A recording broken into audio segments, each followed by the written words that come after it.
বসে বাড়ি ফেলুন এরকম একটি ভাইরাল নেপালিজ চটপাটা। তো এটা আমাদের বানাতে প্রথমেই আমরা কিন্তু ছোলা বুট নিয়ে নেব। ছোলা বুট নিয়ে নেওয়ার পর আমি এর ভিতর 1 চা চামচের কম বিট লবণ দিয়ে দেবো। তারপর আমি শশা কুচি দিয়ে দেবো। শশা কুচি দিয়ে দেওয়ার পর দিয়ে দেবো টমেটো কুচি। টমেটো কুচি দিয়ে দেওয়ার পর দেবো সিদ্ধ আলু কুচি।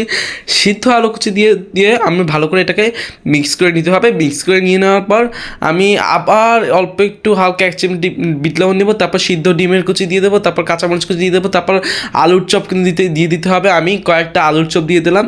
আমি তারপর পেঁয়াজও দিয়ে দিলাম। পেঁয়াজটা ভালো আপনারা যেরকম মুড়ি মাখা করেন সেরকম দিয়ে দিতে হবে। পেঁয়াজ, বেগুনি, আলুর চপ এগুলো আমি ভেঙে নিয়েছি। তারপর আমি পেঁয়াজ আর কাঁচা আমের আচার দিয়ে ভালো আর উপরে ধনেপাতা দিয়ে আমি ভালো করে এটাকে মিক্স করবো। তারপর আমি দিয়ে দেবো কিন্তু অবশ্যই মাস্ট মুড়ি। এটা দিয়ে যা মিক্স হবে আর এর ভিতরে উপরে কিন্তু সামান্য সরিষার তেল দিয়ে দেবো। আমি যতটুকু দিয়েছি আপনারা ততটুকু দিবেন ভাই। তারপর আমি আমার ফেভারিট বোম্বে চানাচুর দিয়ে দিলাম, রুচি বোম্বে চানাচুর। এটা দিয়ে আমি ভালো করে মিক্স করে নেব। ভাই এটা খেতে যে ভীষণ টেস্ট আপনারা আর কোথাও পাবেন না। তো এখনই বানিয়ে ফেলুন নেপালিস চটপাটা।